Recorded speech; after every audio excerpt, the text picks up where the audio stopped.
കൊല്ലം ചക്കുവള്ളിയിൽ സ്വകാര്യ ബസ്സുകളുടെ മത്സരയോട്ടത്തിന്റെ അപകടം. ഗർഭിണി ഉൾപ്പെടെ 3 പേർക്ക് പരിക്കേറ്റു. മത്സരയോട്ടം നടത്തിയ ബസ്സുകൾ ശൂരനാട് പോലീസ് പിടിച്ചെടുത്തു.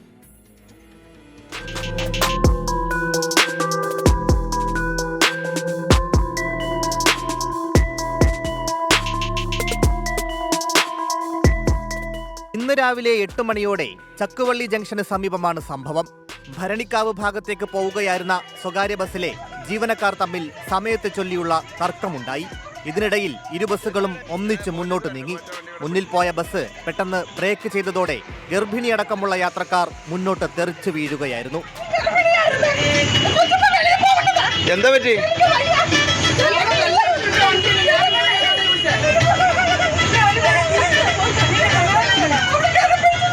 ശൂരനാട് കലതിവിള ജോസി ജോസ്, കല്ലട സ്വദേശിനി ലിജി, പോരുവഴി മണ്ണൂർ വീട്ടിൽ ഗീത എന്നിവർക്കാണ് പരിക്കേറ്റത്. ഒരാളുടെ കാലിനും പൊട്ടലുണ്ട്. ഇതോടെ നാട്ടുകാർ ബസ്സുകൾ തടഞ്ഞിടുകയായിരുന്നു. സ്ഥലത്തെത്തിയ ശൂരനാട് CI ജോസഫ് ലിയോൺസിന്റെ നേതൃത്വത്തിലുള്ള പോലീസ് സംഘം ബസ് ജീവനക്കാരെ കസ്റ്റഡിയിലെടുത്തു. അലക്ഷ്യമായ ഡ്രൈവിംഗിനും അപകടകരമായ രീതിയിൽ വാഹനമോടിച്ചതിനുമടക്കം കേസും രജിസ്റ്റർ ചെയ്തു. സ്വകാര്യ ബസ്സുകളുടെ മത്സരയോട്ടം തടയാൻ കർശന പരിശോധന വരും ദിവസങ്ങളിൽ ഉണ്ടാകുമെന്ന് ശൂരനാട് പോലീസ് പറഞ്ഞു. 24 കൊല്ലം.